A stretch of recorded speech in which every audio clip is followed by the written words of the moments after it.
Operation Trojan horse. जी हाँ, operation Trojan horse. मुझे नहीं पता ये नाम, ये टर्म आप लोगों ने कहीं सुनी होगी या कहीं पढ़ी होगी। नहीं पढ़ी तो 2005 में कुलवंत सिंह जी की एक किताब आई थी जो मैंने पढ़ी थी 2005 दिसंबर में, जिसका टाइटल था some hidden facts martyrdom of शहीद भगत सिंह। और अगर नहीं, आपको किताब नहीं पढ़नी तो आप गूगल कर सकते हो, सिंपल है आजकल तो, है ना। तो इस किताब में वो क्या बताते हैं कि भगत सिंह, राजगुरु और सुखदेव को शहीद फांसी देके नहीं किया गया था, उनको गोलियां मारी थी। किसने मारी थी? चलो शॉर्ट ब्रीफ में बताता हूं। लाला लाजपत राय जी गर्म दल का नेतृत्व कर रहे थे और साइमन कमीशन के अगेंस्ट में सबको पता है कि स्कॉट ने उनपे लाठीचार्ज करवाया था, है ना। ब्रिटिश पुलिस सुपरिटेंडेंट थे जेम्स ए स्कॉट, जिसमें लाला लाजपत राय जी शहीद हो गए थे। तो उनकी मृत्यु का बदला लेने के लिए भगत सिंह, राजगुरु और सुखदेव तीनों आगे आए, लेकिन उन्होंने they have mistakenly killed Saunders instead of James A Scott.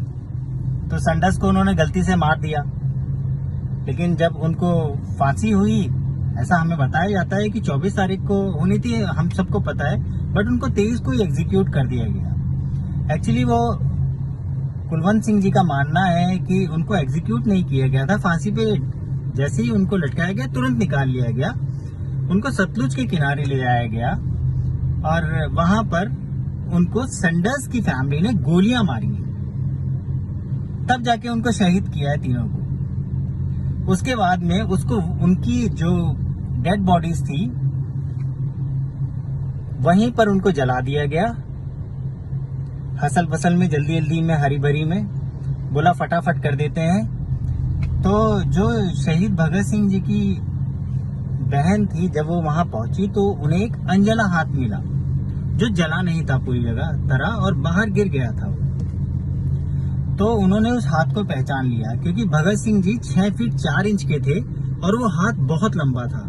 तो उन्होंने पहचान लिया कि मेरे भाई का हाथ है।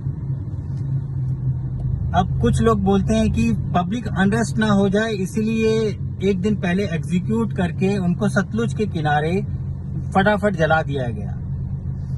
बट जब उनको फांसी दे दी गई थी तो उनकी जो डेड बॉडीज थी वो उनके घर वालों को मिलनी चाहिए थी, बट ब्रिटिशर्स ने ऐसा नहीं किया, जो कि हमें पढ़ाया नहीं जाता है। तो आप पक्का गूगल करिएगा ऑपरेशन ट्रोजन हॉर्स, या आप कुलवंत सिंह जी की किताब पढ़ सकते हैं। जय हिंद, जय भारत।